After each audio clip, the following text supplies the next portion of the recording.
Yes class, welcome back to a new session जिसके अंदर आज हम बिजनेस एनवायरनमेंट के बारे में पढ़ने वाले हैं। यूजीसी नेट दिसंबर 2025 हमारा टारगेट रहेगा फॉर द जेआरएफ। उसी के लिए डेडिकेटेड आपके सारे सेशन अब कंटिन्यू आपको मिलने वाले हैं। ये आपकी फर्स्ट यूनिट है business environment and the international business. Start करते हैं with the basic meaning of business environment. देखो, सबसे पहले एनवायरनमेंट के मीनिंग को समझते हैं। एनवायरनमेंट का मतलब क्या होता है, अगर इन शॉर्ट बात करें तो सराउंडिंग, हमारी सराउंडिंग। अब एनवायरनमेंट हमारे सराउंडिंग के दो फैक्टर आ जाते हैं, कुछ इंटरनल एनवायरनमेंट होता है और कुछ हमारा एक्सटर्नल एनवायरनमेंट होता है। इसी के बेस पे आपके एनवायरनमेंट के टाइप बने हैं। तो एनवायरनमेंट क्या है, वो सारे के सारे इंटरनल और एक्सटर्नल फैक्टर जो बिजनेस के ऑपरेशंस को, उनके डिसीजन को और बिजनेस के सक्सेस को अफेक्ट करते हैं। अब मेरे को ये बताओ, ऐसे कौन कौन सी चीजें हैं जो बिजनेस के ऑपरेशंस को, डिसीजन को या सक्सेस को इम्पेक्ट करते हैं। फैक्टर्स को छोड़ दो, बेसिक पॉइंट में बताओ कैसे कौन कौन सी चीजें हैं। मैम, इकोनॉमिक स्थिति, इकोनॉमिक पॉलिसीज भी ले सकते हो जिसके अंदर आप, इसके अंदर आप कुछ लीगल एनवायरनमेंट भी ले सकते हो कि कोई कानून ने चीज बदल दी। तो ये बहुत सारी चीजें हैं जिसको अगर मैं सिंप्लीफाई करके डिवाइड करती हूँ तो बिजनेस एनवायरनमेंट जो है वो आपको दो तरीके का निकल कर आता है। दो तरीके का, एक है आपका इंटरनल एनवायरनमेंट और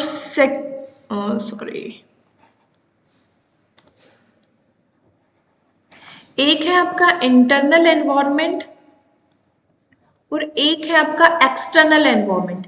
इंटरनल एनवायरनमेंट वो एनवायरनमेंट होता है जो आपके बिजनेस के अंदर होता है, नाम ही बता रहा है इंटरनल एनवायरनमेंट। बिजनेस के अंदर का एनवायरनमेंट क्या हो सकता है, आपकी ऑर्गेनाइजेशन की पॉलिसी, आपके ऑर्गेनाइजेशन के अंदर रिक्रूटमेंट प्रोसेस क्या है, परफॉर्मेंस अप्रेजल प्रोसेस क्या है, आपके ऑर्गेनाइजेशन का कल्चर क्या है, आपकी ऑर्गेनाइजेशन के एम्प्लॉयज की वैल्यू क्या है। ये सब है आपके इंटरनल बिजनेस एनवायरनमेंट का पार्ट। इन शॉर्ट अगर कंक्लूड किया जाए तो इंटरनल एनवायरनमेंट वो एनवायरनमेंट होता है that is controlled, fully controlled, जिसको आप फुली कंट्रोल कर सकते हो। मेरे को ये बताओ, क्या परफॉर्मेंस अप्रेजल के तरीके को ऑर्गेनाइजेशन कंट्रोल कर सकती है? यस। क्या बिजनेस की पॉलिसीज को ऑर्गेनाइजेशन कंट्रोल कर सकती है? यस। तो मेरा ही बिजनेस है तो मैं उसको क्यों नहीं कंट्रोल कर सकती? तो इंटरनल एनवायरनमेंट वो एनवायरनमेंट होता है जो फुली कंट्रोल्ड होता है। इसी के बेस पे आपके क्वेश्चंस आते हैं प्रीवियस ईयर में, आपको लास्ट में दिखाऊंगी भी, मैं क्वेश्चंस भी लेके आई हूँ। आपसे सीधा पूछा जाएगा ये कौन सा एनवायरनमेंट है, इंटरनल है, एक्सटर्नल है, माइक्रो है, मैक्रो है। तो एक्सटर्नल एनवायरनमेंट आपका दो टाइप का होता है, एक होता है माइक्रो एनवायरनमेंट, दूसरा होता है मैक्रो एनवायरनमेंट।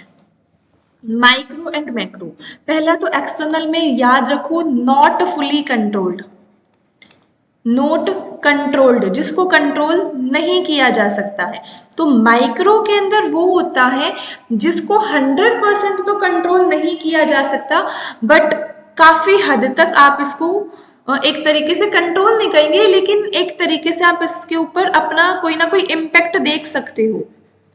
आप इसको अपने बिजनेस के अंदर कुछ चेंज लाके इस पे इम्पैक्ट देख सकते हो। इससे कौन सी चीजें, देखो समझने की कोशिश करना इन पॉइंट को। सप्लायर है, सप्लायर है, आपके कस्टमर हैं, आपके बिजनेस के कॉम्पिटेटिव हैं, जो आपसे कंपटीशन करते हैं बिजनेस में। ये ऐसी चीजें हैं जिनको आप कंट्रोल नहीं कर सकते, लेकिन कहीं ना कहीं अपने काम करने के तरीके में चेंज लाकर आप उन पे अपना इफेक्ट ऑब्जर्व कर सकते हो। समझ में आया? वहीं पे जो मैक्रो एनवायरनमेंट फैक्टर है, इनके ऊपर बिजनेस का कोई इम्पैक्ट, बिजनेस की पॉलिसीज का कोई इम्पैक्ट नहीं पड़ता। मतलब that is totally and totally beyond the control of business, beyond the control. Business इनको बिल्कुल भी कंट्रोल नहीं कर सकता। ये ऐसे सारे के सारे फैक्टर हैं जो हर बिजनेस को भुगतने ही पड़ेंगे, या कह सकते हैं हर बिजनेस के ऊपर इनका इम्पैक्ट आएगा ही आएगा। ऐसे कौन कौन से फैक्टर हैं, नाम याद रखो, शॉर्ट ट्रिक से याद करेगी। So PESTEL, this is a framework, किसने दिया था, जिसको याद है फटाफट बताओ। पेस्टल, PESTEL, ये है पेस्टल। पेस्टल से पी से हो गया पॉलिटिकल एनवायरमेंट, ई से हो गया इकोनॉमिक एनवायरमेंट, एस आपका social environment, technological environment, TLE, sorry pastel, TLE। L से हो गया आपका लीगल एनवायरमेंट, एंड लास्ट ई से हो गया आपका इकोलॉजिकल एनवायरमेंट। ये 6 पॉइंट याद रखोगे जिसको कोई भी बिजनेस कंट्रोल नहीं कर सकता। मेरे को ये बताओ, अगर कोई टेक्नोलॉजी के अंदर चेंज आ गया, बाहर से कोई सस्ती टेक्नोलॉजी आ गई, क्या आप उसे कंट्रोल कर सकते हो? नोकिया कंपनी जो है वो इतनी फेमस कंपनी थी, हर इंसान के पास नोकिया का फोन होता था। आज के टाइम पे नोकिया को कोई नहीं पूछता, क्यों? टेक्नोलॉजी। नोकिया उस टेक्नोलॉजी पे कंट्रोल नहीं कर पाया, वो टेक्नोलॉजी बढ़ती चली गई। गवर्नमेंट ने आपकी कोई लीगल पॉलिसी में चेंज कर दिया। अरे भाई, कितने सारे बिजनेस हैं, हर बिजनेस को उस लीगल पॉलिसी के हिसाब से अपने आप को अडॉप्ट करना पड़ेगा। आप लीगल पॉलिसी को चेंज नहीं कर सकते हो। समझ में आया? सोसाइटी ने आपके प्रोडक्ट को एक्सेप्ट करना बंद कर दिया, आप सोसाइटी को कंट्रोल नहीं कर सकते हो बिल्कुल भी। सोशल चेंजेस, इसी के साथ आपके इकोलॉजिकल चेंजेस भी आते हैं। इसी के साथ आपके इकोलॉजिकल चेंजेस भी आते हैं, कुछ नेचुरल चेंजेस भी आपको यहीं पे देखने को मिलते हैं। यहां तक सारी चीजें क्लियर है सबकी को? देखो इसमें क्वेश्चन कैसे आता है, आपसे डायरेक्टली 5-6 नाम दे दिए जाएंगे, क्योंकि देखो इसमें मल्टीपल चॉइस क्वेश्चन बनेगा। आपको 5-6 टाइप ऑफ एनवायरनमेंट के नाम दिए जाएंगे और आपसे पूछा जाएगा इसमें से कौन सा इंटरनल एनवायरनमेंट है या कौन सा एक्सटर्नल एनवायरनमेंट है। तो याद रखने वाली चीज नहीं है ये, सिर्फ इसमें से आपको ये देखना है कि कंट्रोल किसको कितना कर सकते हो। अगर फुली कंट्रोल कर सकते हो इंटरनल एनवायरनमेंट, पार्शली कंट्रोल कर सकते हो तो आपका माइक्रो एनवायरनमेंट, और अगर बिल्कुल भी कंट्रोल नहीं कर सकते हो तो आपका macro environment. And micro and macro ये दोनों ही आपकी एक्सटर्नल एनवायरनमेंट का पार्ट बनेंगे। ये है आपका इन शॉर्ट कंक्लूजन। यहां तक चीजें समझ में आई? इसी के आगे एक हॉस्फो 6 डायमेंशन फ्रेमवर्क दिया है, ये पेपर में आ जाता है। सबसे पहले हॉसफोर्ड इसका नाम है जिस पर्सन ने ये फ्रेमवर्क दिया है। यहाँ पे 6 कल्चर की डायमेंशन बताई गई है। यहाँ पे आपको क्या बताया गया है कि कोई भी इंटरनेशनल बिजनेस का जो इम्पैक्ट पड़ता है ना, वो इन 6 पॉइंट के हिसाब से पड़ता है। अगर हम इंटरनेशनल बिजनेस कर रहे हैं या उस इंटरनेशनल बिजनेस का हमारे एनवायरनमेंट पे इम्पैक्ट पड़ता है, तो ये 6 पॉइंट हैं। कौन कौन से हैं? Power distance. पावर डिस्टेंस का मतलब क्या है कि आपके पास जो वो पावर है उसमें जो वो पर्सन का पावर डिस्टेंस कितना है, एक सीनियर है एक जूनियर है। अगर पावर डिस्टेंस हाई है मतलब हायरार्की है, पावर डिस्टेंस लो है मतलब इक्वालिटी है। मेरे पास और मेरे कलीग के पास, मैं भी असिस्टेंट प्रोफेसर और मेरे जो कलीग है वो भी असिस्टेंट प्रोफेसर है, हम दोनों में पावर डिस्टेंस जो है वो बिल्कुल ना मात्र का है, तो इक्वालिटी यहीं पे देखने को मिलेगी। लेकिन मैं बात करती हूँ कि डायरेक्टर की, मेरे कॉलेज के जो डायरेक्टर हैं और यहाँ पे मैं असिस्टेंट प्रोफेसर हूँ, तो हम दोनों के अंदर पावर डिस्टेंस ज्यादा है, तो ये हायरार्की के फॉर्म में चीजें चलेंगी। समझ में आया पावर डिस्टेंस का मतलब? सेकेंड पॉइंट इन्होंने दिया इंडिविजुअल वर्सेस कलेक्टिविज्म। इंडिविजुअल का मतलब है कि मैं खुद पे फोकस करती हूँ, कलेक्टिविज्म का मतलब है मैं ग्रुप में वर्क करती हूँ, मैं टीम के अंदर वर्क करती हूँ। तो अगर इंडिविजुअल है तो उसका इम्पैक्ट बहुत ज्यादा नहीं होने वाला, लेकिन अगर आप एक लीडर वर्क कर रहे हो, आप एक लीडरशिप की पोजीशन पे बैठे हो, तो आप जो भी डिसीजन लोगे उसका इम्पैक्ट सिर्फ आपको नहीं, आपके पूरे के पूरे ग्रुप को यहाँ पे भुगतना पड़ता है। उसके बाद है मस्कुलिनिटी वर्सेस फेमिनिटी। देखो कुछ डिफरेंसेस हमेशा आपको जेंडर बेसिस पे देखने को मिलते हैं। लाइक फीमेल के अंदर हम ये कह देते हैं कि कहीं ना कहीं वो इमोशनल फैक्टर ज़्यादा आ जाता है, उनका केयरिंग फैक्टर ज़्यादा आता है। वहीं पे जब मेल कैंडिडेट की बात करते हैं तो उनके अंदर वो कॉम्पिटिटिवनेस की भावना ज़्यादा आती है, वो एक सक्सेस बिल्डिंग वाली चीज़ उनके अंदर ज़्यादा देखने को मिलती है। तो ये चीज़ है। उसके बाद है uncertainty avoidance index. Uncertainty avoidance का मतलब यहाँ पे ये है कि आप एज ए पर्सन जो है वो अनसर्टेनिटी को कितना लेना चाहते हो, मतलब आप अपने कंफर्ट लेवल में कितना रहना चाहते हो, कितना उससे बाहर निकलना चाहते हो। अगर आपका अनसर्टेनिटी अवॉइडेंस इंडेक्स मतलब आप रिस्क एंड चेंजेस को कंफर्टेबली ज़्यादा से ज़्यादा अडेप्ट करना चाहते हो, वो हाई है, तो मतलब आप रूल्स के हिसाब से चलोगे। और आपकी अनसर्टेनिटी अवॉइडेंस इंडेक्स बहुत कम है, मतलब आप कोई रिस्क या चेंजेस को इतनी जल्दी एक्सेप्ट नहीं कर सकते हो, तो आप जो है वो काफी फ्लेक्सिबल नेचर के टाइप के हो कि चेंजेस मुझे इतनी जल्दी से एक्सेप्ट नहीं कर पाता हूँ, मैं रिस्क लेने में बहुत ज्यादा कंफर्टेबल नहीं होता हूँ। उसके बाद आओ long and short term orientation. Long and short term orientation का मतलब है कि आप छोटे छोटे प्लान करके बड़े प्लान तक जाना चाहते हो, या आप कोई बड़ा सा प्लान बन करते हो फिर उसके छोटे छोटे पॉइंट पे आते हो। फॉर एग्जाम्पल आपका बड़ा सा प्लान था कि मैम मुझे JRF करना है, उसके बाद मुझे PhD करनी है, उसके बाद मुझे अपना असिस्टेंट प्रोफेसर बनना है, देन एसोसिएट प्रोफेसर और देन प्रोफेसर। वहीं पे मेरे साथ मेरी एक कलीग हैं जिनके माइंड में ये चीज कभी गई ही नहीं। उनका क्या था कि मैम मुझे ना सिर्फ और सिर्फ प्रोफेसर बनना है। तो ये इन्होंने, इनका गोल क्या था, इनका लॉन्ग टर्म गोल था। तो लॉन्ग टर्म गोल का मतलब क्या है कि यहाँ पे उनकी जो ओरिएंटेशन थी वो लॉन्ग टर्म की थी, मुझे वहां पे मुझे जाना है। अब वहां पे जाने के लिए जो भी चीजों की जरूरत होगी उस हिसाब से हम चीजों को अडेप्ट करते हुए चलते जाएंगे। तो ये है लॉन्ग टर्म या शॉर्ट टर्म ओरिएंटेशन, मतलब आप फ्यूचर प्लानिंग की तरफ ज्यादा जाते हो या शॉर्ट टर्म प्रेजेंट या ट्रेडिशनल के ऊपर ज्यादा फोकस करते हो। यहां तक clear. And the last one is intelligence versus restaurant. Intelligence versus restaurant का मतलब क्या है? इंटेलिजेंस का मतलब है कि आप बहुत ज्यादा चीजों के अंदर एंजॉय फील करते हो, आपको वो फ्रीडम वाली चीजें ज्यादा पसंद है। रेस्ट्रेंट का मतलब है कि कंट्रोलिंग नेचर, आप रिस्ट्रिक्ट करते हो हर चीज को, आपको वो डिसिप्लिन वाली चीजें ज्यादा पसंद है। तो ये आपकी 6 डायमेंशन दी है हमारे हॉजफोर्ड ने, जिसमें ये बताया है कि इंटरनेशनल बिजनेस के अंदर क्या क्या चैलेंजेस आते हैं, किस किस तरीके से उनको हमें फेस करते हुए चलना है, मतलब क्या क्या डिफरेंसेस आपको बिजनेस एनवायरनमेंट और इंटरनेशनल बिजनेस के अंदर देखने को मिलते हैं। अब आगे देखते हैं एक और model, iceberg model. Iceberg model भी आपका एनवायरनमेंट से रिलेटेड ही है। देखो आइसबर्ग मॉडल क्या बोलता है, सबसे पहले तो ये मॉडल दिया किसने है? आइसबर्ग मॉडल सेथ ने दिया है। This is the previous year question कि आइसबर्ग मॉडल किसने दिया है, तो सेथ ने दिया है। आइसबर्ग मॉडल के अंदर आपको ये बोला जाता है कि जो एक पर्सन होता है ना, जो एक पर्सन होता है उसका बिहेवियर 2 तरीके से डिवाइड होता है। एक होता है उसका एक्सटर्नल बिहेवियर और एक होता है उसका इंटरनल बिहेवियर।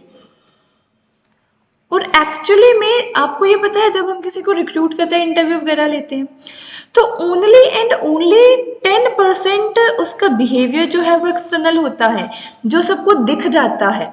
वहीं पे जो इंटरनल बिहेवियर है वो आपका 90% होता है। देखो आइसबर्ग मॉडल, ये कैसे नाम पड़ा है इसका, ये मेरा वाटर है, ये वाटर के ऊपर यहाँ से ये आइस है, ये आइस है। वाटर के नीचे हमें मेन आइस का पार्ट देखने को मिलता है। हमें ऊपर तो ये दिख रहा है कि ये छोटा सा आइस का पीस है, बट एक्चुअली में ये छोटा सा पीस नहीं है, ये बहुत बड़ा आइस का पूरा पहाड़ है। तो यही आइसबर्ग मॉडल ने आपको बताया है कि जो एक्सटर्नल फैक्टर हैं वो बहुत कम होते हैं, और एक्सटर्नल फैक्टर ही आपके वो फैक्टर होते हैं जो एक्सप्लिसिटली लर्न्ड होते हैं, जिसको आप देख सकते हो।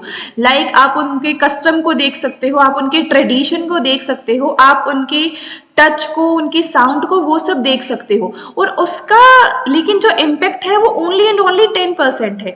जो चीज आप नहीं देख सकते, उनका इनकॉन्शियस माइंड क्या है, उनकी नॉलेज लेवल क्या है, उनकी वैल्यूज क्या है, उनका बिलीफ क्या है, जो इंटरनल फैक्टर है, these are difficult to observe.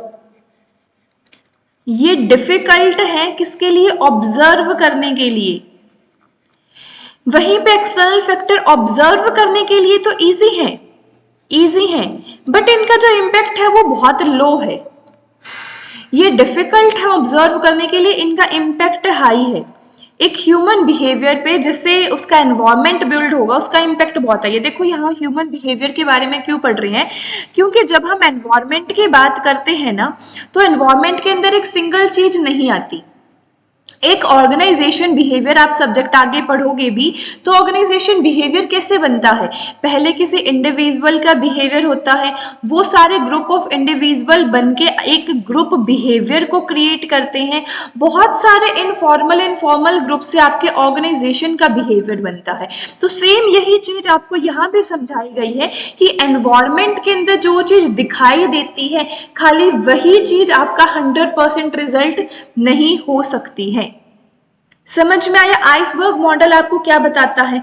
Iceberg model सिर्फ आपको इतना बताता है कि जो दिखता है वो बहुत कम होता है, लेकिन जो एक्चुअली में चीज जरूरत होती है वो थोड़ी सी ज्यादा हो सकती है।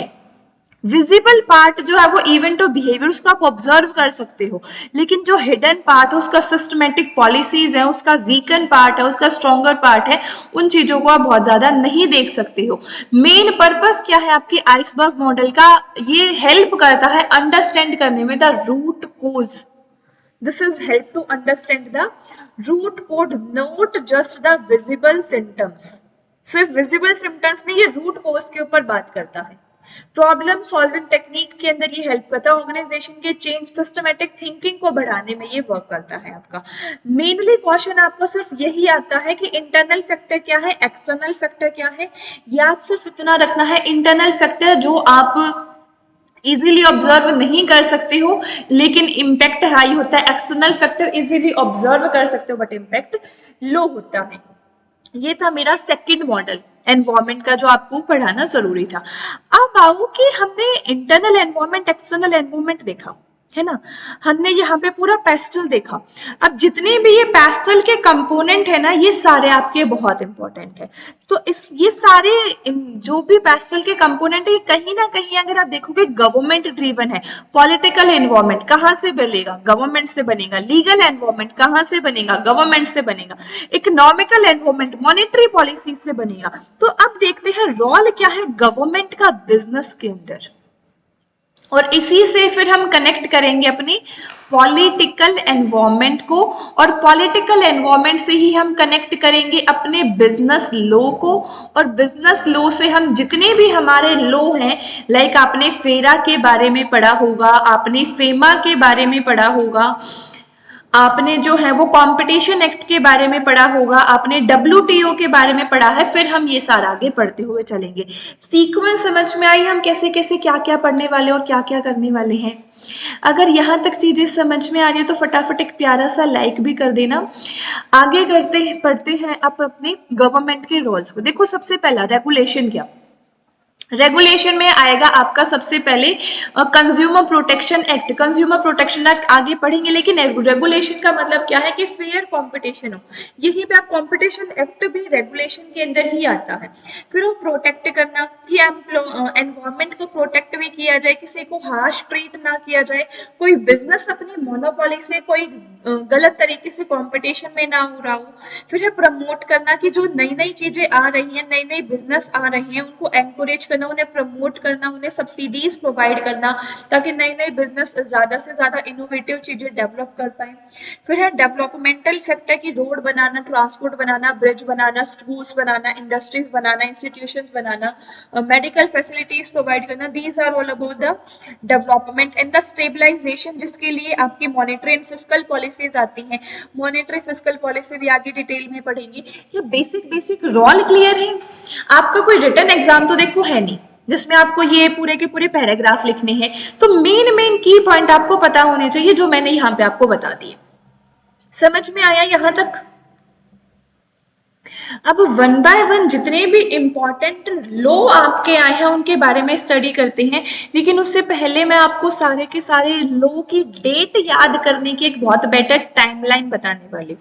देखो मेरे को ये बताओ, 1991 के अंदर LPG पॉलिसी आई थी, क्या ये सबको पता है? नहीं पता है तो पता होना चाहिए। एलपीजी पॉलिसी क्या थी? Liberalisation, privatisation and the globalisation. ये हमारे इकोनॉमी की सबसे सबसे मोस्ट इंपॉर्टेंट और मोस्ट सक्सेसफुल पॉलिसी आज तक मानी गई है देश के आजाद होने के बाद। जो ये 1991 की पॉलिसी आई थी ना, इसमें बहुत मेजर चेंजेस किए थे, बहुत ज़्यादा मेजर चेंजेस। इतने मेजर चेंज किए थे इसने कि इससे पहले के जितने भी हमारे एक्ट बने हुए थे वो इसके चेंजेस के साथ कंप्लाई ही नहीं कर पा रहे थे। क्या आपने फेरा के बारे में सुना है?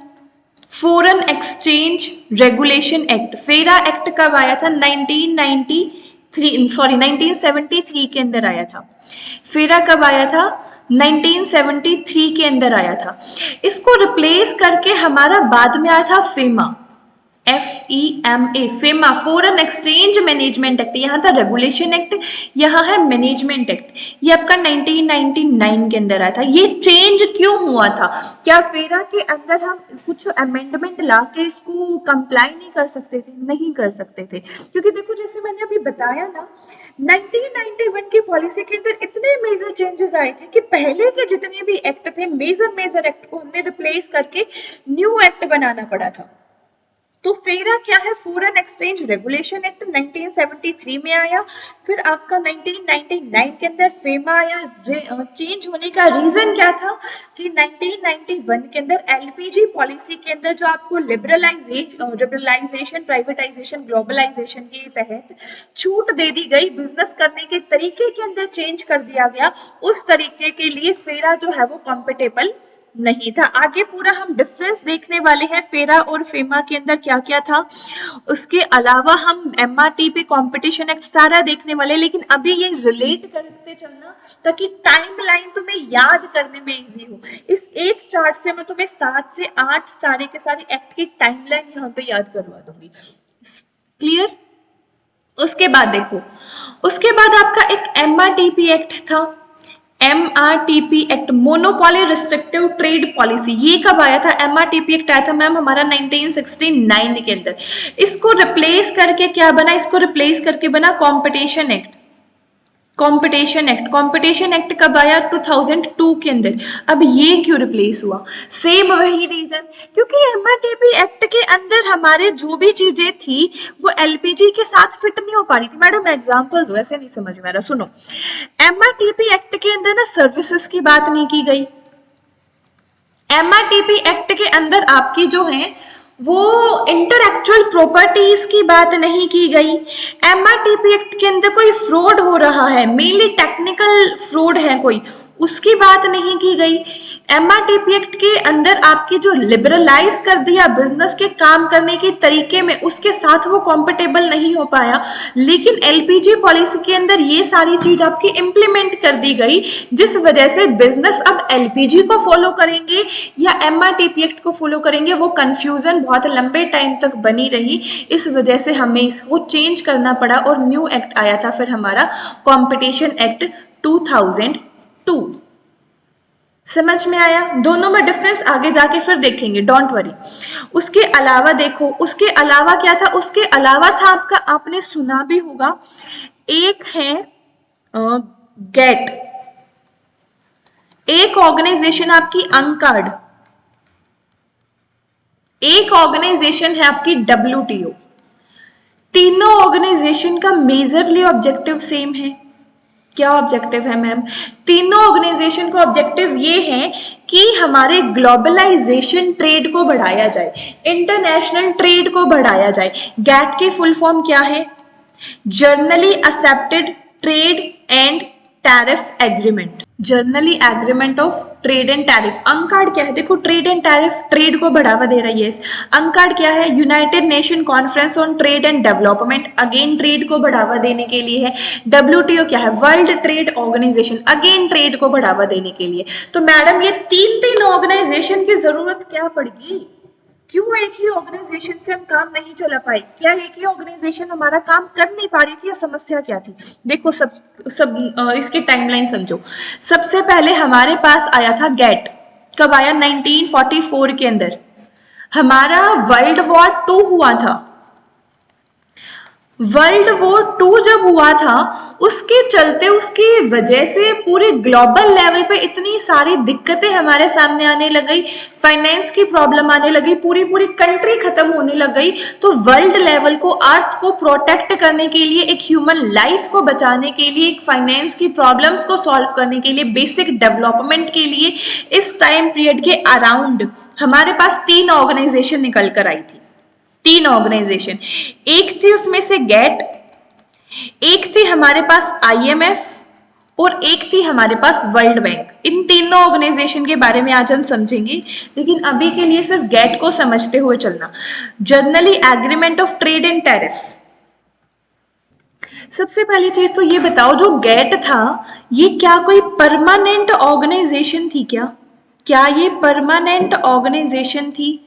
सबसे पहला मिथ तो यही है कि ये परमानेंट ऑर्गेनाइजेशन थी। It is not a permanent organisation. GATT सिर्फ और सिर्फ एक तरीके का एग्रीमेंट था बच्चे, और ये एक ऐसा एग्रीमेंट था जहां पे कंट्री, डिफरेंट कंट्रीज जो वो आपस में अपना एग्रीमेंट बनाती थी और उस हिसाब से चीजें कंटिन्यू होती रहती थी। गैट के जो प्रिंसिपल्स थे ना, इनको तोड़ना भी बहुत ईजी था। इनके प्रिंसिपल्स को तोड़ना या मोल्ड करना बहुत इजी था, जिसकी वजह से एक रिस्ट्रिक्शन नहीं लगाई जा रही थी कंट्रीज पे। यहाँ पे बहुत अनफेयर तरीके से काम हो रहा था। तो गैट को एक इनिशियल लेवल के गैट ने बहुत अच्छा काम किया, नो डाउट, लेकिन जैसे जैसे हम ग्लोबलाइजेशन में ज्यादा घुसते चले गए, गैट फेल हो गया।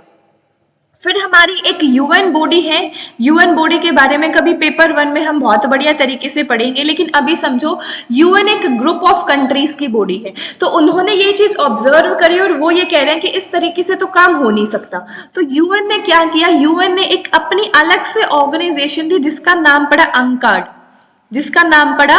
अंकार्ड, United Nation conference on trade and, sorry, unite का था, United Nation conference on trade and development. में ट्रेड एंड टैरिफ बोलने वाली थी, ठीक है, wait, United Nation conference on trade and development. UNCTAD आपके कब आई थी? 1964 के अंदर आई थी। देखो टाइमलाइन देखते चलना, गेट 1944 के अंदर आया, अंकार्ड 1964 के अंदर आया।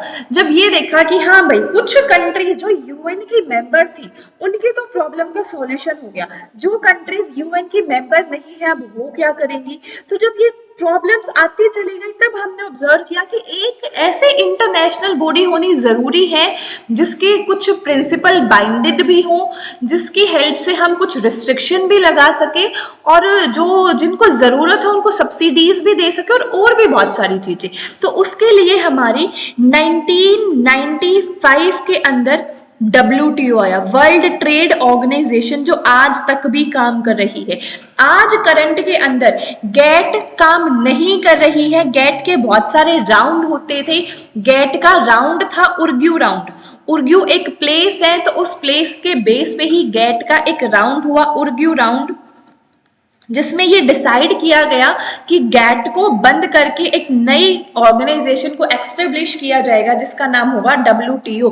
तो गैट को रिप्लेस करके एक नई ऑर्गेनाइजेशन WTO आई। तो मैम ये अंकार्ड बीच में कहां से आ गया? अंकार्ड बीच में आज भी वर्क करती है और ये ऑर्गेनाइजेशन भी एक परमानेंट ऑर्गेनाइजेशन है। But the point is that UNCTAD सिर्फ और सिर्फ उन कंट्रीज के लिए वर्क करती है जो यूएन की मेंबर्स हैं। क्या टाइमलाइन कनेक्ट कर पाई? क्या थोड़ी सी चीजें समझ में आई, कहां से क्या चीजें चली और कैसे कैसे चीजें हुई हैं? क्या WTO के बारे में यहीं पे पढ़ा दूं पूरा का पूरा? देखो इसी को थोड़ा सा और समझते हैं, पहले इसी डिफरेंस पे आ जाओ, उसके बाद बाकी सारे करवाऊंगी, फिर WTO के जितने भी इंपॉर्टेंट पॉइंट बचेंगे वो। गेट क्या है? गेट है ma'am general agreement on trade and tariff, बिल्कुल। अंकार्ड के फुल फॉर्म याद रखो दोनों, और इसके भी फुल फॉर्म याद रखो। गेट 1940, सॉरी मैंने आई थिंक 1944 बोला था, ये 1948 के अंदर आया था।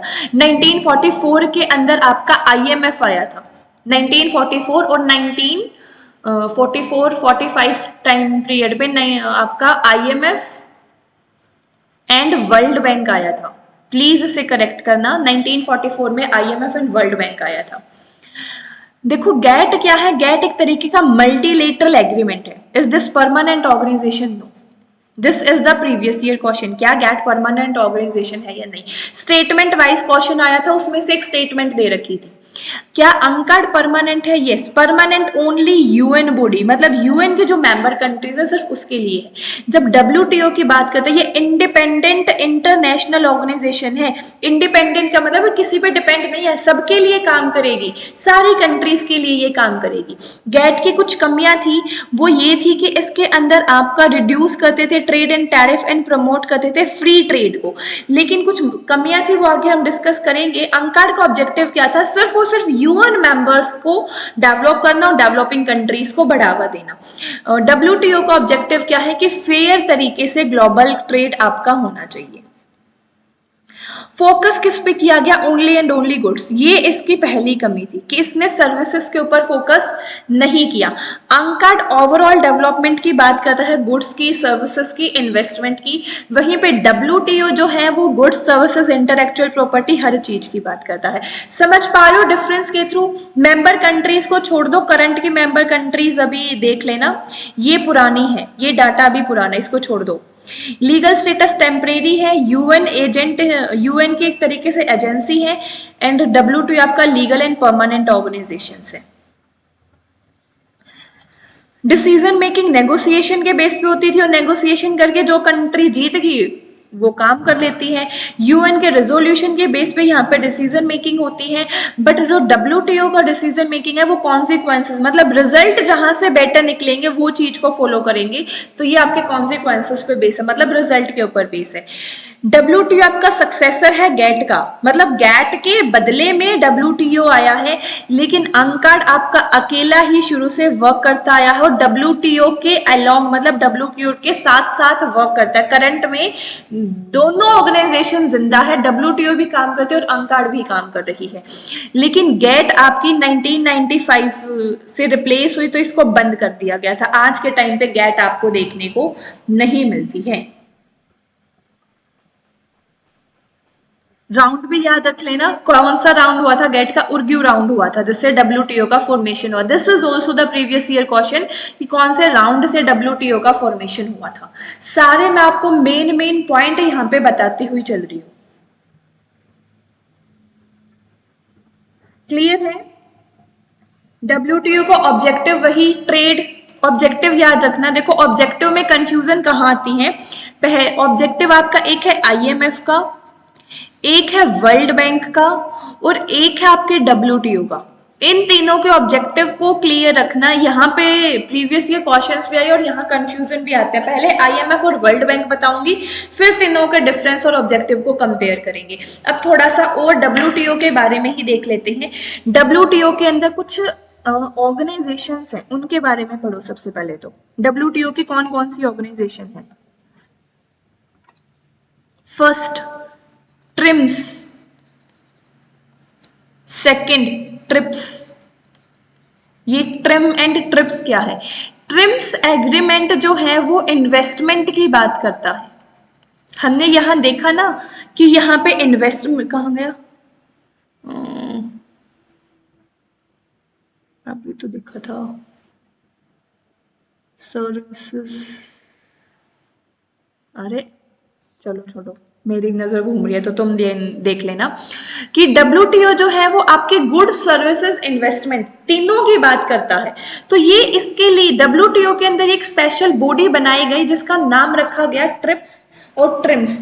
ट्रिम्स आपकी इन्वेस्टमेंट की बात करता है, और ट्रिप्स जो है वो इंटरएक्चुअल प्रॉपर्टी की बात करता है, इंटरएक्चुअल प्रॉपर्टी की बात करता है। देखो मैं आप सबके सामने एक टेबल भी लेके आई हूँ ट्रिप्स एंड ट्रिम की, ताकि बेटर तरीके से चीजें तुम्हें समझ में आ पाए। ट्रिप्स क्या है? ट्रिप्स आपके इंटेलेक्चुअल प्रॉपर्टीज के लिए वर्क करता है। वहीं पे ट्रिम्स क्या है? ये इन्वेस्टमेंट मेजर है। दोनों ही आपके डब्ल्यूटीओ के एग्रीमेंट है। ट्रिप्स का ऑब्जेक्टिव है कि इंटेलेक्चुअल प्रॉपर्टीज को ग्लोबल लेवल पे प्रोटेक्ट करना। ये पॉइंट ध्यान रखना, ये आपके लीगल का भी क्वेश्चन बना सा, उसमें ये बोल रखा था कि इंटेलेक्चुअल प्रॉपर्टी नेशनल लेवल पे प्रोटेक्ट करी जाती है या इंटरनेशनल लेवल पे। तो इंटरनेशनल लेवल पे प्रोटेक्ट करी जाती है with the help of trips. TRIMS क्या है, इन्वेस्टमेंट मेजर है, किसी के साथ कोई फ्रॉड ना हो उसके लिए ये वर्क करता है। ट्रिप्स के अंदर क्या क्या आएगा, पेटेंट, कॉपीराइट, पूरा का पूरा हम ये सारा इंटेलेक्चुअल प्रॉपर्टी एक्ट पढ़ने वाले अपने लीगल के अंदर, वहां पे कनेक्ट रहना प्लीज। ट्रिम्स के अंदर फॉरेन इन्वेस्टमेंट, लोकल इन्वेस्टमेंट, ये सारा आगे हम बिजनेस इंटरनेशनल बिजनेस में इन्वेस्टमेंट पर्पज से आगे चीजें देखने वाले हैं।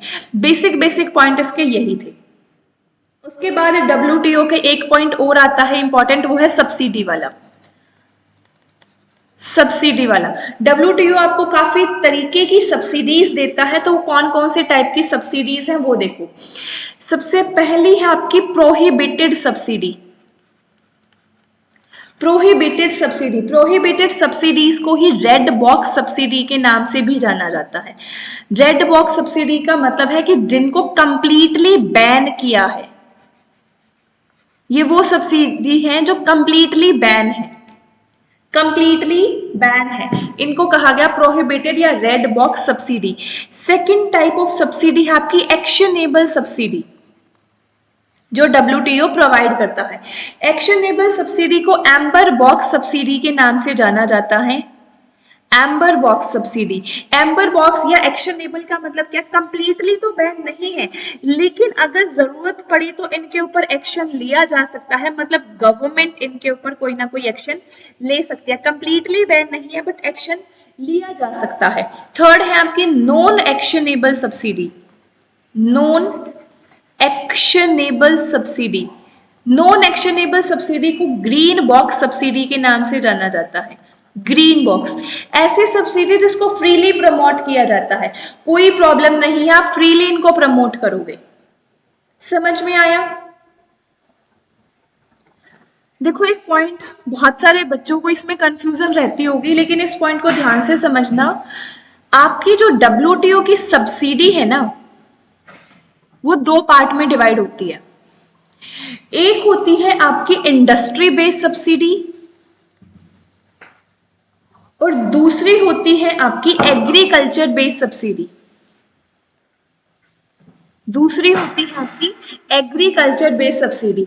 इंडस्ट्री बेस्ड सब्सिडी के अंदर ये तीन सब्सिडी आती है जो मैंने आपको नाम बताया, क्या क्या है, प्रोहिबिटेड,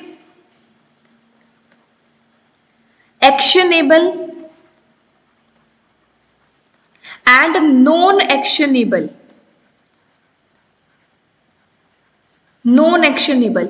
वहीं पे एग्रीकल्चर के अंदर आपकी आती है green box, blue box, amber box. Green box, blue box, amber box and red box subsidy, and red box subsidy. But जो मीनिंग है ना इनका, वो काफी हद तक सेम है। अगर हम यहाँ पे प्रोहिबिटेड सब्सिडी की बात करते हैं, तो प्रोहिबिटेड सब्सिडी का मतलब क्या होता है कि ऐसी सब्सिडी जो सर्टेन एक्सपोर्ट टारगेट के अंदर नहीं आएंगे, मतलब प्रोहिबिट किया जाएगा, जिनको रोका जाएगा। वहीं पे रेड बॉक्स सब्सिडी का मतलब है कि जिनको रोका जाएगा। बट प्रोहिबिटेड सब्सिडी इंडस्ट्रीज के लिए वर्क करती है और रेड बॉक्स सब्सिडी एग्रीकल्चर के लिए वर्क करती है। कभी एग्जामिनर आपको घुमाना चाहेगा तो वो आपसे क्वेश्चन दे सकता है, which of the following is the industrial subsidy और the domestic support subsidy of WTO। तो उसके अंदर ये वाली कोई भी सब्सिडी नहीं आएंगे, भले ही मीनिंग से सेम हो, भले ही मीनिंग से सेम हो। समझ में आया? देखो यहाँ पे प्रोहिबिटेड सब्सिडी का मतलब है कि एक्सपोर्ट या लोकल कंटेंट को लिंक्ड करेंगे। यहाँ पे आप ज्यादा से ज्यादा लोकल कंटेंट के ऊपर वर्क करना चाहोगे। इंडिया के अंदर क्या था, मेड इन इंडिया प्रोडक्ट बनाना, कि मेड इन इंडिया प्रोडक्ट आप बनाओगे। एक्शनेबल सब्सिडी, एक्शनेबल सब्सिडी के लिए आप ले लो चाइना के प्रोडक्ट। चाइना के प्रोडक्ट इतने सस्ते प्रोडक्ट आते हैं कि हमारी जो डोमेस्टिक इंडस्ट्रीज है वो उस कंपटीशन को बीट ही नहीं कर पाती। तो उसके लिए गवर्नमेंट ने एक्शन लिया भी था और ये बोला भी था कि चाइनीज प्रोडक्ट को बैन किया जाएगा। तो ये क्या है, एक्शनेबल, कि कुछ कंट्रीज के लिए जो हार्मफुल हो सकती है। फिर है नॉन एक्शनेबल, ऐसी चीज पे आप सब्सिडी दे रहे हो जो हेल्प करेगी रिसर्च एंड डेवलपमेंट में, जो हेल्प करेगी एनवायरमेंट को प्रोटेक्ट करने में। तो ऐसी सब्सिडी नॉन एक्शनेबल है जिनके ऊपर कोई भी एक्शन नहीं लिया जाएगा। Non actionable same green box same बात है, ग्रीन बॉक्स के अंदर क्या आएगा कि जो ऐसी सब्सिडी जो ट्रेड को डिस्टॉर्ट नहीं करेगी बल्कि कुछ ना कुछ हेल्प करेगी रिसर्च एंड डेवलपमेंट में। एंगर बॉक्स का मतलब जो ट्रेड को डिस्टॉर्ट कर सकती है, इसीलिए इसको आपको थोड़ा सा एक्शन लेना पड़ सकता है। ब्लू बॉक्स के अंदर आप क्या करते हो, आप प्रोडक्शन के ऊपर लिमिट लगा देते हो कि इससे ज्यादा आप एक्सपोर्ट नहीं करोगे या इससे ज्यादा आप इंपोर्ट नहीं करोगे।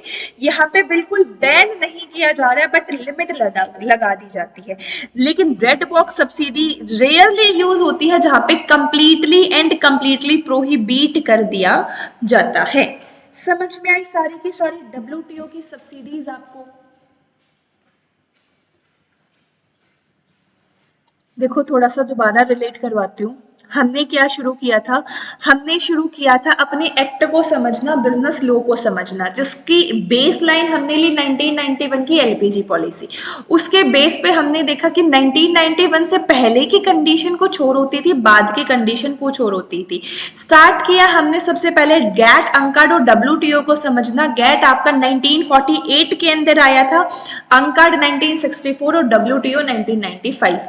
गैट को रिप्लेस करके ही आपका WTO आया था। फिर हमने देखा इन तीनों के अंदर क्या डिफरेंस है। इन तीनों के मेन डिफरेंस को समझते हुए फिर हमने डिटेल में WTO को समझना शुरू किया कि WTO के अंदर ऐसा क्या एक्स्ट्रा था जो गैट पूरा नहीं कर पा रहा था। उन सारे पॉइंट को समझा, क्या क्या एक्स्ट्रा था वो हमारे सामने आया कि भाई ट्रिप एंड ट्रिप्स एग्रीमेंट नहीं था, गैट जो है वो इन्वेस्टमेंट की बात नहीं करता था, गेट जो है वो इंटेलेक्चुअल प्रॉपर्टी की बात नहीं करता था, साथ ही गेट आपको किसी टाइप की सब्सिडी प्रोवाइड नहीं करता था। गेट जो है वो एक तरीके का एग्रीमेंट था, वो कोई परमानेंट ऑर्गेनाइजेशन नहीं थी। ये सारे गैट के नेगेटिव पॉइंट थे, वही सारे नेगेटिव पॉइंट WTO के आपके पॉजिटिव पॉइंट बने और इस तरीके से फिर हमने सारी चीजें समझी। क्या ये पॉइंट समझ में आए हैं? क्या आगे हम फेरा और फेमा को समझें? अब कितने एक्ट करने हैं लिख लो। ये पहला, ये दूसरा, ये तीसरा, ये चौथा, ये पांचवा, ये छठा, ये सातवां, और फिर हमें करना है IMF को, IMF एंड वर्ल्ड बैंक। ये आज हम सारा करते हुए चलेंगे। ये है 8th और ये है 9th। फिर भी टाइम बचा तो कोशिश ये करूंगी कि LPG पॉलिसी क्यों आई, कैसे आई, उसके लिए जो आपके 5 ईयर प्लान की पॉलिसीज है वो सारा हम कर पाए।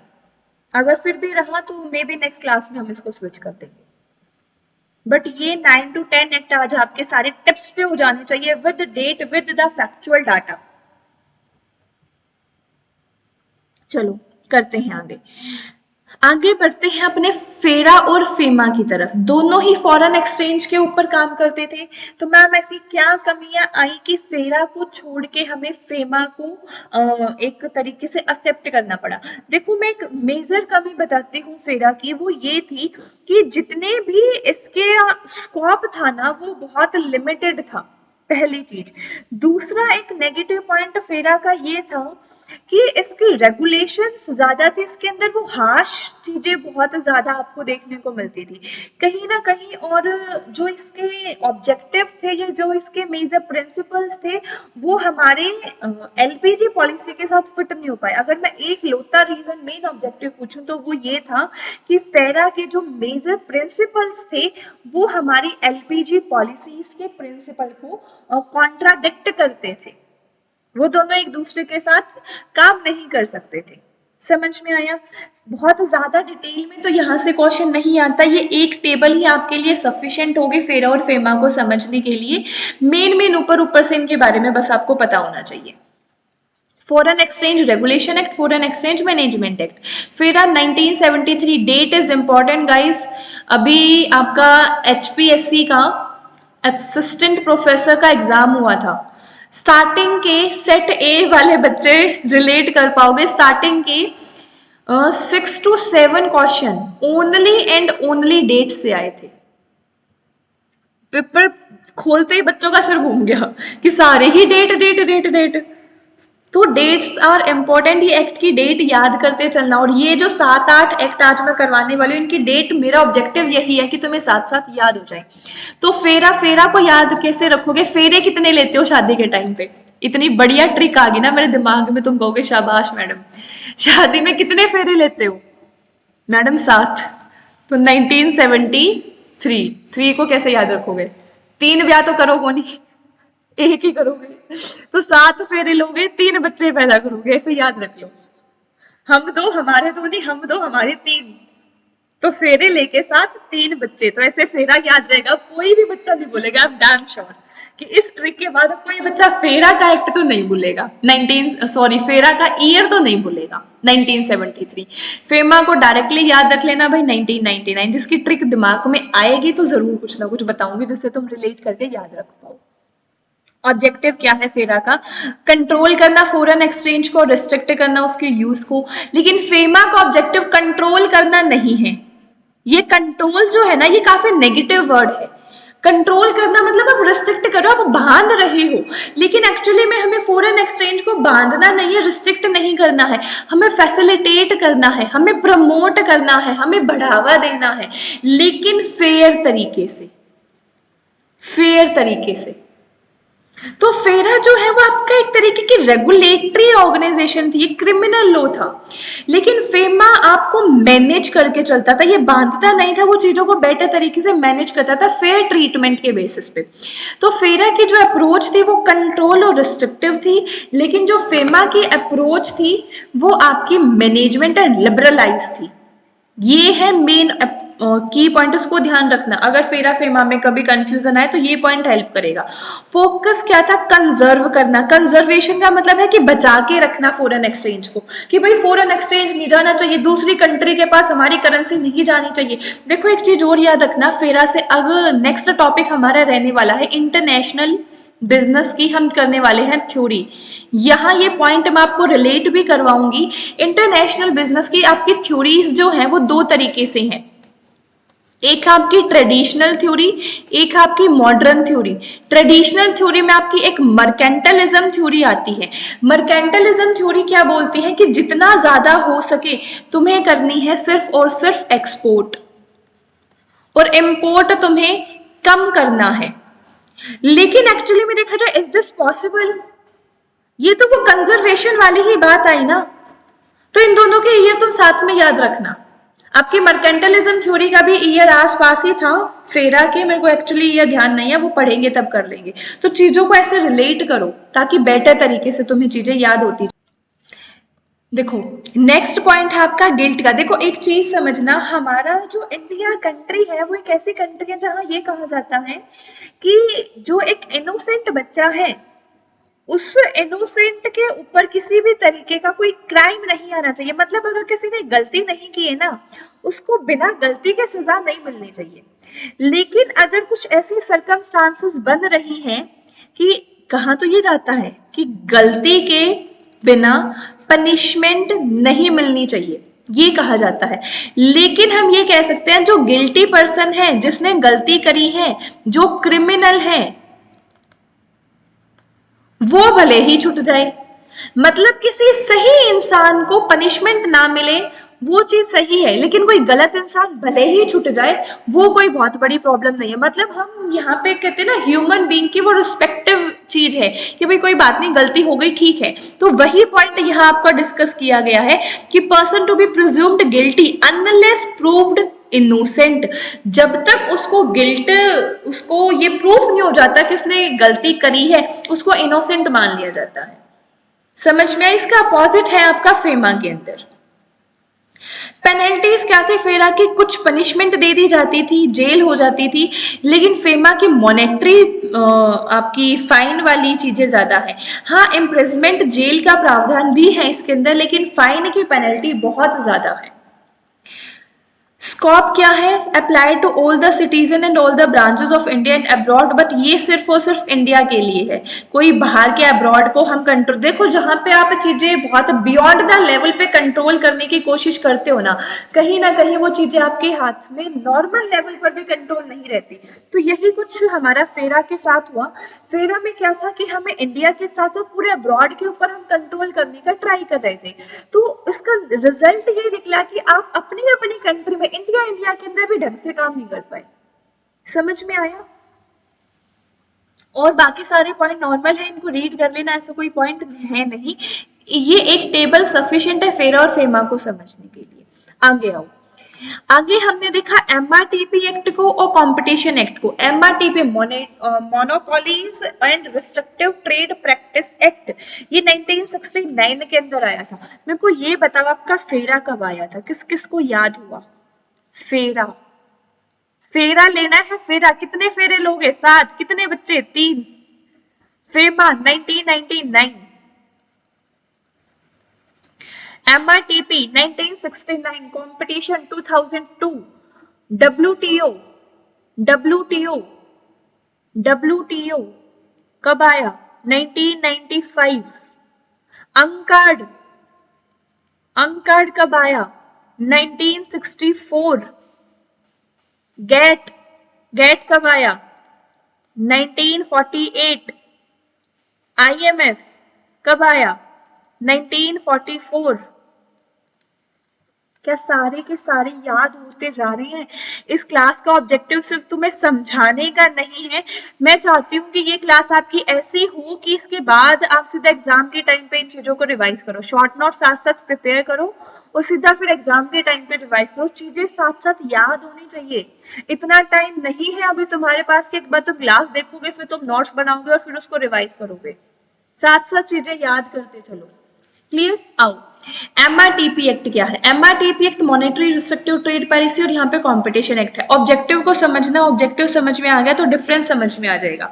एमआरटीपी एक्ट क्या करता था, कहीं ना कहीं ये जो कंपटीशन है उसको एक नेगेटिव प्रोस्पेक्टस दिखा के चलता था कि कंपटीशन नहीं होना चाहिए, मतलब कंपटीशन तो होना चाहिए लेकिन किसी की मोनोपोली नहीं होनी चाहिए। कंपटीशन तो होना चाहिए लेकिन मोनोपोली नहीं होनी चाहिए, ये बोला एमआरटीपी एक्ट ने। लेकिन कंपटीशन एक्ट ये बोलता है कि हाँ, मैं बिल्कुल मानता हूं कि मोनोपोली गलत है। मोनोपोली अगर होगी तो लॉन्ग लेवल के बाद वो मोनोपोली की जगह क्या होने लग जाएगा कि वहां पे आपका एक ह्यूमन का कह सकते हैं अनफेयर ट्रीटमेंट उसका होना स्टार्ट हो जाएगा। शॉर्ट लेवल पर ठीक है लेकिन लॉन्ग लेवल के लिए, लॉन्ग टर्म के लिए मोनोपोली आपकी खतरनाक हो सकती है, ये बोला कंपटीशन एक्ट ने। प्लस कंपटीशन एक्ट ने इस पे ये भी कहा कि अगर किसी ऑर्गेनाइजेशन के अंदर इतनी कैपेबिलिटी है कि वो हर चीज को टैकल करते हुए अपनी मोनोपोली बना सकती है, उसके पास कोई एक बढ़िया कॉम्पिटेटिव एज है, तो वो मोनोपोली गलत नहीं है। अगर तुम मेहनत कर रहे हो, अपनी मेहनत करके ऑल इंडिया रैंक 1 लेके आ रहे हो तो इसमें कोई भी गलती नहीं है, अनटिल अनलेस आप चीटिंग करके ऑल इंडिया रैंक 1 लेके आ रहे हो। समझ में आया? इन शॉर्ट दोबारा से बताती हूँ। एमआरटीपी एक्ट ने आपको ये बोला कि मोनोपोली नहीं होनी चाहिए, फेयर तरीके से चीजें चलनी चाहिए। कंपटीशन एक्ट बोलता मान ली तेरी बात, मोनोपोली नहीं होनी चाहिए, फेयर तरीके से चीजें होनी चाहिए। लेकिन कंपटीशन एक्ट फिर ये भी बोलता अगर किसी ऑर्गेनाइजेशन के पास इतनी कैपेबिलिटी है, उसके पास एक कॉम्पिटेटिव एज है कि वो हर कंपटीशन से बेटर कर सकती है, तो उसकी मोनोपोली अगर बन जाती है तो क्या प्रॉब्लम है? कोई भी प्रॉब्लम नहीं है, ये बोला कंपटीशन एक्ट ने। समझ में आया? इसका मेन फोकस क्या था कि कंसंट्रेशन ना हो आपके बहुत ज्यादा इकोनॉमिक पावर का, लेकिन यहाँ मेन ऑब्जेक्टिव ये था, मेन फोकस ये था कंसंट्रेशन करने की किसी में हिम्मत है तो तुम कर लो, बस फेयर चीजें होनी चाहिए। कि अगर तुम्हें लगता है कि सारी चीजें फेयर तरीके से करते हुए भी तुम्हारे बिजनेस में, तुम्हारे प्लान में, तुम्हारी ऑर्गेनाइजेशन में वो दम है तो कोई प्रॉब्लम नहीं है। ये रेगुलेशन और रिस्ट्रिक्शन की बात करता था, लेकिन कंपटीशन एक्ट आपके प्रमोशन और फैसिलिटीज की बात करता था कि हम आपको एक फैसिलिटी बढ़िया देंगे, कर सकते हो तो कर लो। एमआरटीपी एक्ट के अंदर मोनोपोलीज के ऊपर रिस्ट्रिक्शन लगाई गई थी, लेकिन कंपटीशन एक्ट के अंदर एंटी कॉम्पिटेटिव एग्रीमेंट आए थे आपके। ये पॉइंट इंपॉर्टेंट है, ध्यान देना इस पे। ये एंटी कॉम्पिटेटिव एग्रीमेंट क्या? देखो type of anti competitive agreement बताती हूँ। एग्रीमेंट आपके यहाँ पे दो तरीके से होते हैं, एक है हॉरिजेंटल एग्रीमेंट, एक है वर्टिकल एग्रीमेंट। पहले हॉरिजेंटल एग्रीमेंट को समझता है। हॉरिजेंटल एग्रीमेंट का मतलब है जहाँ पे दो ऑर्गेनाइजेशन है वो सेम लेवल पर काम कर रही है। सेम लेवल का मतलब क्या है, आपकी ऑर्गेनाइजेशन भी फैब्रिक परचेज करती है और उससे शर्ट बनाती है, और जिस ऑर्गेनाइजेशन के साथ आप एग्रीमेंट बनाना चाह रहे हो, मतलब जिसके साथ आप एक तरीके से मर्ज करना चाह रहे हो, वो ऑर्गेनाइजेशन भी आपके फैब्रिक परचेज करती है और शर्ट बनाती है। लेकिन वर्टिकल एग्रीमेंट क्या हो सकते हैं, वर्टिकल एग्रीमेंट आपके दो तरीके के होते हैं। एक है आपका फॉरवर्ड, एक है आपका फॉरवर्ड वर्टिकल एग्रीमेंट, और एक आपका बैकवर्ड वर्टिकल एग्रीमेंट। देखो नाम ही बता रहा है आपका, फॉरवर्ड का मतलब क्या है कि आप उस बिजनेस के साथ एक एग्रीमेंट बना रहे हो, जो आप काम करते थे वो उससे आगे का काम करता है। फॉर एग्जाम्पल आपका काम था कॉटन से फैब्रिक बनाना, ये आपका काम था। लेकिन आप हो एबीसी लिमिटेड कंपनी, अब ये एबीसी लिमिटेड कंपनी जो है वो एग्रीमेंट बनाती है एक्स वाई जेड लिमिटेड से, और एक्स वाई जेड का काम क्या है कि फैब्रिक से शर्ट बनाना। अगर ये इस तरीके का कोई एग्रीमेंट पास हो जाता है तो आपको नहीं लगता कि इस फॉर एग्जाम्पल अगर एक ही ऑर्गेनाइजेशन है तो क्या आपको नहीं लगता कि हमारी शर्ट का जो प्राइस है वो मार्केट में बहुत ज्यादा बढ़ जाएगा? दोनों मिल जाएंगे, कोई दूसरी ऑर्गेनाइजेशन ही नहीं है अगर ऐसा है तो इन चीजों के लिए आपकी एंटी कॉम्पिटेटिव एग्रीमेंट बनाए जाते हैं कि कोई भी मर्जर होता है, कोई भी एक्विजिशन होता है, तो उसके लिए पहले ये चेक किया जाता है कॉम्पिटिशन एक्ट की गाइडलाइन के थ्रू, कहीं ये मर्जर या ये एक्विजिशन जो है उसका मेन मोटिव कॉम्पिटिशन को खत्म करना तो नहीं है। तो ये है आपकी एंटी कॉम्पिटेटिव एग्रीमेंट, जहां ये देखा जाता है कि इस एग्रीमेंट का मोटिव, इस एग्रीमेंट लाइक इस मर्जर का मोटिव, इस एक्वाजिशन का मोटिव कहीं कंपटीशन को खत्म करना तो नहीं है। देखो ये बताओ, वोडाफोन और आइडिया, अगर आपने ये चीज एक थोड़ी सी, आई थिंक वो एक क्लिप है, मेरे को ध्यान नहीं है, वोडाफोन और आइडिया के ऊपर ये बहुत एक तरीके से पेनल्टीज लगाई गई थी, पेनल्टी तो नहीं लेकिन इनके ऊपर जो कहते हैं ना सवाल खड़े करे गए थे, इस तरीके से कह सकते हो कि ये दोनों जो मर्ज हुई है ना ये गलत हुआ है। ये इन दोनों का मर्जर एक एंटी कॉम्पिटेटिव एग्रीमेंट के अंदर आता है। उसका रीजन ये है क्योंकि दोनों ही बड़ी ऑर्गेनाइजेशन है, दोनों का काम सेम है, अगर ये दोनों मिल गई तो क्या प्राइस नहीं बढ़ा देंगी? और ऐसा कहीं ना कहीं हमें देखने को भी मिला, लेकिन इसको काउंटर किया गया जियो से कि भाई हमारा मोटिव कंपटीशन को खत्म करना नहीं है, हमारा मोटिव बिजनेस के अंदर बने रहना है। अगर हम दोनों इंडिविजुअल लेवल पर काम कर रहे हैं तो हम जियो से compete नहीं कर पा रहे हैं, इसीलिए इनका जो मर्जर था वो सक्सेसफुल तरीके से हो पाया, अदरवाइज ये बहुत क्वेश्चंस रेज हुए थे। फॉरवर्ड के अंदर जब आप किसी ऐसी ऑर्गेनाइजेशन के साथ एग्रीमेंट करते हो या मर्जर करते हो जो आपसे आगे का काम कर रही है, वहीं पे बैकवर्ड जो आप काम करो उससे पीछे जो वो काम कर रही है, लाइक आपका काम है फैब्रिक से शर्ट बनाना और आप ऐसी ऑर्गेनाइजेशन के साथ ज्वाइन कर देते हो जो कॉटन से फैब्रिक बनाती है। क्या एंटी कॉम्पिटेटिव एग्रीमेंट का मीनिंग तुम्हें समझ में आया? ये हॉरिजॉन्टल वर्टिकल एग्रीमेंट इतना जरूरी नहीं है, जो एंटी कॉम्पिटेटिव एग्रीमेंट का मीनिंग जरूरी है। यहां से स्टेटमेंट वाइज क्वेश्चन आपका बनेगा। क्लियर है? क्या क्या करना था देखो मैम, ये सारा हो गया हमारा, बच गया आईएमएफ एंड डब्ल्यूटीओ। आओ अब करते हैं हम आईएमएफ के बारे में, और पहले आईएमएफ ही करते हैं, डब्ल्यूटीओ नहीं वर्ल्ड बैंक, आईएमएफ और वर्ल्ड बैंक बचा है आपका। आईएमएफ क्या है? International monetary fund, international monetary fund. रुको, आईएमएफ से पहले एक छोटा सा पॉइंट और मेरे माइंड से स्किप हो गया, वो जरूरी है आपका, डब्ल्यूटीओ के साथ ही आप उसको रिलेट करके चलना। छोटा सा टॉपिक है, पॉइंट तो इसमें मैं क्या कहूं, टॉपिक है आपका डंपिंग। डंपिंग, डंपिंग क्या होता है? डंपिंग क्या होता है? आपकी कंट्री है, आपकी कंट्री आपको सब्सिडी दे रही है। इंडिया जो है वो सब्सिडी देती है अपने डोमेस्टिक बिजनेस को, ताकि वो ज्यादा से ज्यादा एक्सपोर्ट कर सके।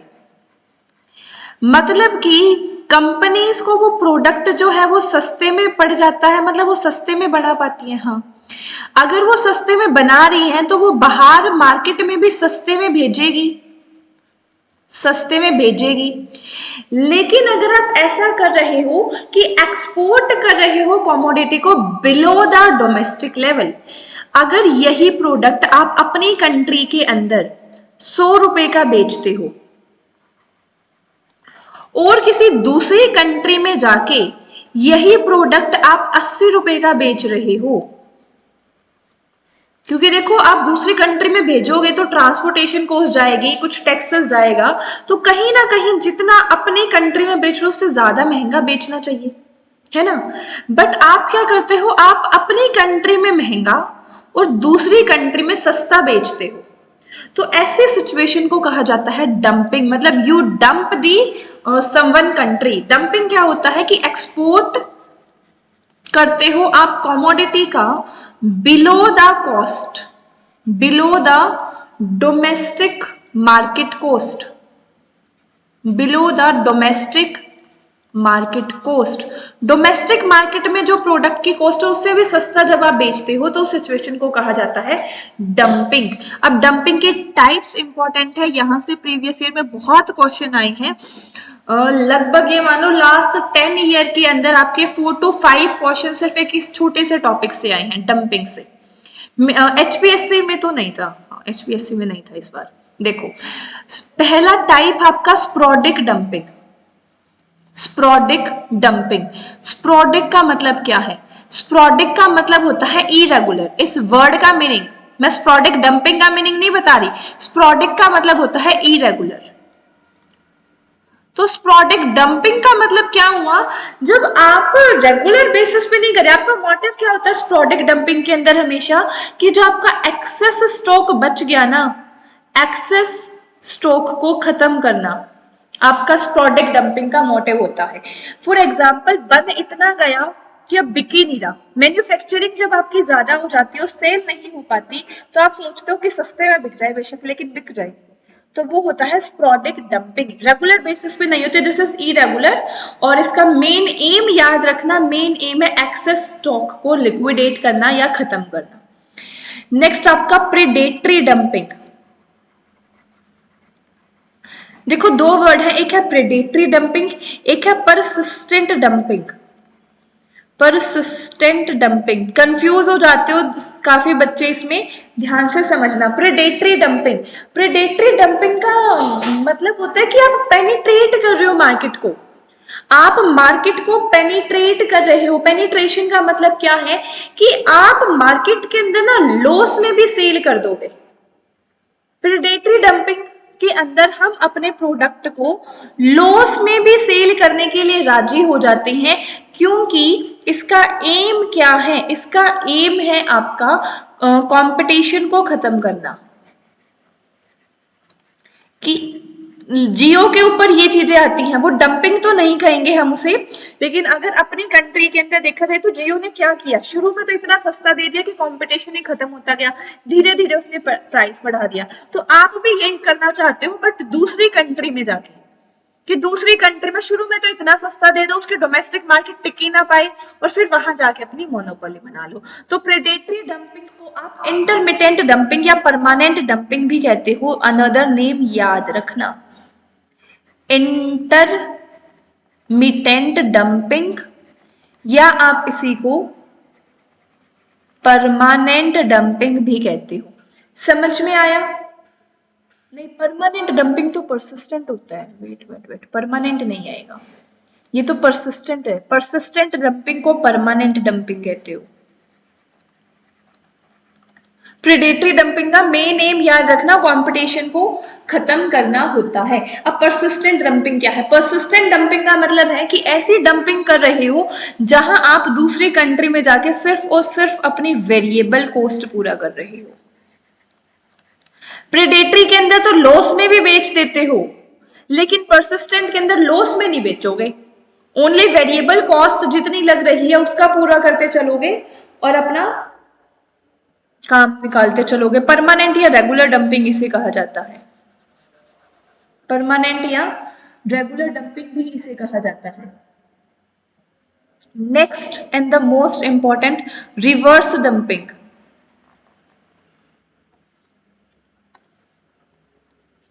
रिवर्स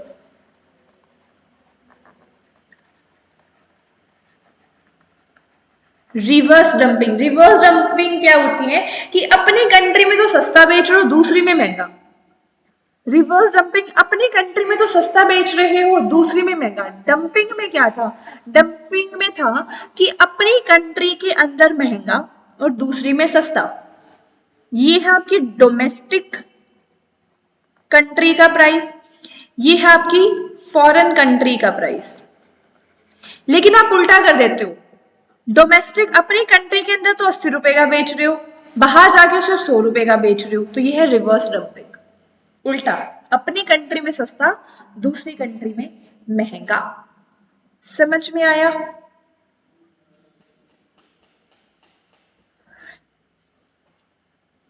समझ में आया? आगे चले आईएमएफ पे। अब आईएमएफ के बारे में पढ़ना शुरू करते हैं। आईएमएफ, यहां तक किसी को कोई डाउट हो तो प्लीज बताओ। आईएमएफ की फुल फॉर्म क्या है? International monetary fund.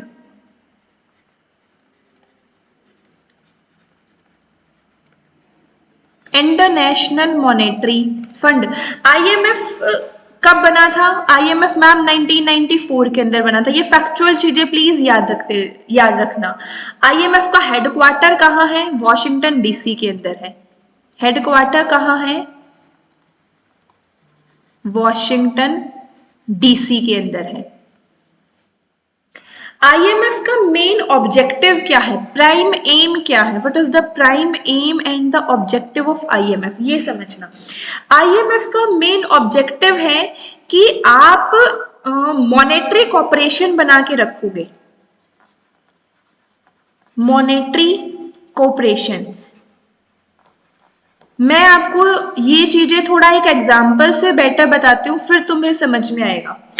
अगर आप बात करते हो 2023 की, मेरे ख्याल से 23-24 का ही टाइम पीरियड था, मे बी 22 भी हो सकता है। श्रीलंका कंट्री के अंदर न्यूज में बहुत ये चीज फेमस हुई थी। श्रीलंका का जो है वो बिल्कुल कहते हैं ना, टिक पाना बिल्कुल खत्म हो चुकी थी ये कंट्री। इतना उनके पेट्रोलियम का प्राइस 1000 रुपए तक पहुंच चुका था। चीजें कंट्रोल, बियॉन्ड द कंट्रोल जाती जा रही थी। उस टाइम क्या हुआ था? देखो, श्रीलंका वाले केस में यूं था आपका कि काफी हद तक श्रीलंका के अंदर ना महंगाई बहुत ज्यादा बढ़ती जा रही थी, तो कहीं ना कहीं वो करेंसी की वैल्यू बहुत ज्यादा घटती जा रही थी। तो उन चीजों को मैनेज करना का एक बहुत डिफिकल्ट टास्क होता जा रहा था। देखो, आईएमएफ की जो पॉलिसीज है ना, पॉलिसी इसकी वो थोड़ी सी रिस्ट्रिक्टिव है, मतलब ये जो कहते हैं ना बर्डन वाली है। आईएमएफ आपको लोन देता है, नो डाउट, आईएमएफ आपको लोन देता है, लेकिन आईएमएफ आपको लोन जब भी देता है जब आप किसी ना किसी प्रॉब्लम के अंदर होते हो। आपकी कंट्री की करेंसीज जो है वो बिल्कुल खराब होती जा रही है, बहुत ज़्यादा इन्फ्लेशन जाता जा रहा है। इंडिया ने भी आईएमएफ से लोन लिया है, ये बताना आपको किसी को याद हो तो कब लिया है? रिसेंटली जो मेरे को इंसिडेंट याद है वो श्रीलंका का है। और लेकिन आईएमएफ जो लोन देता है ना, उसमें पता क्या होता है, आईएमएफ वहां पे लोन देके उस कंट्री की सिचुएशन को फिर अपने हिसाब से हैंडल करता है।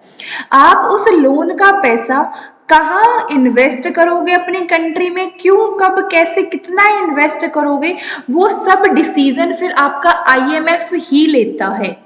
तो आईएमएफ के ये कह सकते हैं जिन शर्तों पे लोन देता है वो बहुत डिफिकल्ट होती है। समझ में आया थोड़ा सा आईएमएफ के मेन ऑब्जेक्टिव्स के बारे में? लोन तो देता है, लेकिन इसका मेन ऑब्जेक्टिव है कि मॉनेटरी कॉपरेशन हो। ये आपको ग्रोथ के लिए लोन देता है, ये आपकी कंट्री की ग्रोथ के लिए लोन देता है। इसका मेन ऑब्जेक्टिव है कि एक्सचेंज रेट स्टेबिलिटी आए। अगर आपका बीओपी जो बैलेंस ऑफ पेमेंट बहुत ज़्यादा डिप्लेक्ट होता जा रहा है तो उसमें आईएमएफ आपको लोन दे देगा। ग्रोथ करनी है तो उसमें आईएमएफ आपको लोन देगा। समझ में आई चीज़ें? देखो आईएमएफ ना एक अपना एसडीआर भी लॉन्च करता है, या कह सकते हैं इशू करता है, एसडीआर। एसडीआर क्या है? Special drawing right. Special drawing right. अगर आपको आईएमएफ का मेंबर बनना है तो आपको एसडीआर जो है वो देना पड़ेगा। एसडीआर के अंदर क्या होता है देखो, ये एक तरीके का आपकी रिजर्व एसेट है। रिजर्व एसेट है। देखो एक तो आपकी कंट्री की हालत बुरी है, उसकी एक्सचेंज रेट बहुत खराब चल रहा है, इतना ज़्यादा इन्फ्लेशन चल रहा है, फिर भी आपको आईएमएफ लोन देने के लिए तैयार है। तो वहाँ पे आईएमएफ को भी तो डर है ना, क्या पता मुझे मेरा पैसा वापस मिले या ना मिले, और आईएमएफ फिर मेंबर कंट्री को ही लोन देगा। तो आईएमएफ का मेंबर बनने के लिए आपको कुछ देना पड़ता है आईएमएफ को। वो क्या देना पड़ता है? वो है 5 करेंसीज, और उस 5 करेंसी के ग्रुप को स्पेशल ड्राइंग राइट कहा जाता है। तो इन शॉर्ट अगर बात करें तो एसडीआर एक इंटरनेशनल रिजर्व एसेट है जो आईएमएफ ने 1969 में बनाया था। स्टार मार्क कर लो इसके ऊपर, एसडीआर एसेट आपकी 1969 में आईएमएफ ने बनाया था। ये किसी एक करेंसी को सब्स्टिट्यूट नहीं करती, बल्कि ये बास्केट है आपकी 5 करेंसीज का। कौन कौन सी 5 करेंसीज के अंदर आती हैं देखो, और कितनी कितनी रेशो में आती हैं ये भी इंपॉर्टेंट है, ये पीछे पूछ रखा है। आईएमएफ के अंदर आपकी आती है US dollar, euro, Chinese renminbi, Chinese ren अरे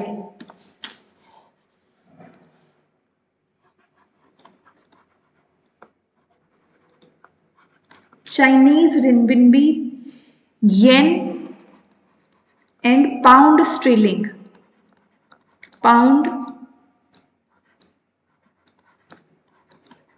स्टर्लिंग, ये 5 करेंसीज आती है। इन 5 करेंसीज को मिलाकर हम एसडीआर बोलते हैं। एसडीआर, एसडीआर को ही पेपर गोल्ड के नाम से भी जाना जाता है। पेपर गोल्ड कब बनाया था? 1969 में। यूएस डॉलर कितने परसेंट होना चाहिए? 43.38, यूरो 23.31, चाइनीज रिनबिनबी 12.28, जापानीज येन आपका 7.59 एंड पाउंड स्टर्लिंग 7.44। इन ये प्रोपोर्शन के अंदर आपको अपनी एक तरीके से कह सकते हैं फीस सबमिट करनी पड़ती है आईएमएफ का मेंबर बनने के लिए। क्लियर है आईएमएफ के बारे में? थोड़ा सा कुछ 2-4 पॉइंट समझ में आए? अब थोड़ा सा वर्ल्ड बैंक के बारे में देख लेते हैं, फिर इन दोनों को कंपेयर करके और बेटर तरीके से चीजों को समझेंगे। World bank, what is world bank? What is world bank? World bank क्या एक सिंगल बैंक है? No, world bank is a group of 5 bank. Generally world bank के अंदर अगर बोला जाए तो आईबीआरडी प्लस आईडीए, इसको वर्ल्ड बैंक बोला जाता है। अगर आपके क्वेश्चन में आए वर्ल्ड बैंक तो आएगा आपका आईबीआरडी एंड आईडीए। लेकिन अगर आपके क्वेश्चन में आए world bank group, world bank group, तो ग्रुप के अंदर आपके 5 बैंक आएंगे। वो है आपका आईबीआरडी, आईडीए, आईएफसी, मिग्गा एंड आईसीएसआईडी। आईसीएसआईडी ये क्या है समझो। एक तो फुल फॉर्म याद कर लो प्लीज सबकी। फुल फॉर्म मैं लिखूंगी नहीं, तुम्हें डायरेक्टली याद करनी पड़ेगी। टेबल ले आऊंगी लास्ट में, वहां से दिखा दूंगी, don't worry. IBRD, IBRD international bank for reconstruction and development. कब आया था? ईयर याद रखो सबका, 1945। ये प्रोवाइड करता है आपको डेट फाइनेंसिंग। ये आपको डेट फाइनेंसिंग प्रोवाइड करता है। क्लियर? आईडीए क्या है? International development association. आईडीए आपको इंटरेस्ट फ्री, जो इनके ये की पॉइंट बता रहे हो उनको ध्यान दे लो, लिख लो। आईडीए इंटरेस्ट फ्री लोन देता है, ये डेट फाइनेंसिंग। नेक्स्ट पेज पे लिख दूं क्या, ताकि साफ साफ चीजें आ जाए। IBRD ईयर है आपका 1945, ये आपको डेट फाइनेंसिंग प्रोवाइड करता है, डेट फाइनेंसिंग। फिर है आपका आईडीए है आपका 1960, ये सॉफ्ट लोन विंडो है, soft loan window of world bank. IDA आपका इंटरेस्ट फ्री लोन देता है, इंटरेस्ट फ्री लोन देता है to poor countries. Poor country को इंटरेस्ट फ्री लोन देता है। उसके बाद है आईएफए है इंटरनेशनल फाइनेंस कॉरपोरेशन, या आईएफसी भी इसको बोलते हैं। आईएफसी है ये, आईएफए नहीं है, सॉरी, आईएफसी ही आता है, इंटरनेशनल फाइनेंस कॉरपोरेशन। आईएफसी आपका कब आया? 1956 के अंदर आया। आईएफसी आपका इन्वेस्टमेंट आर्म है, आईएफसी आपका इन्वेस्टमेंट आर्म है, ये प्राइवेट सेक्टर को ज्यादा प्रमोट करता है। ये की पॉइंट प्लीज 2 बार बोल चुकी हूँ, इनको ध्यान रखना। प्राइवेट सेक्टर को प्रमोट करता है, या ये कह सकते हैं कि प्राइवेट सेक्टर को लोन प्रोवाइड करता है। क्लियर? फिर है आपका आईडीए, सॉरी आईडीए तो हो गया, ICSID international centre for settlement of investment dispute. जो भी इन्वेस्टमेंट डिस्प्यूट होते हैं उनको सेटल डाउन करने का काम करता है। 1966 के अंदर आया था, स्टार मार्क करके लिख लो। इंडिया इसका मेंबर नहीं है, India is not a member of ICSID, India इसका मेंबर नहीं है। क्यों? क्योंकि जो इसकी प्रिंसिपल्स है वो बहुत रिस्ट्रिक्टिव है, बाइंडेड है। जो इसने कंक्लूजन दे दिया वो आपको मानना पड़ेगा, इसीलिए इंडिया इसका मेंबर नहीं है। And the last one is MIGA, multilateral investment guarantee agency. MIGA आया था आपका 1988 के अंदर। मिगा के लिए याद रखो, इंडिया जो है इसका फाउंडिंग मेंबर नहीं था, India is not A founding member. Founding member का मतलब क्या होता है कि जिस टाइम पे मिगा बना था ना, उस टाइम पे इंडिया इसका मेंबर नहीं था। इंडिया ने बाद में ज्वाइन किया था इन मिगा को, और कब ज्वाइन किया था ये आप लोग मुझे बताओगे कि इंडिया ने मिगा को कब ज्वाइन किया था।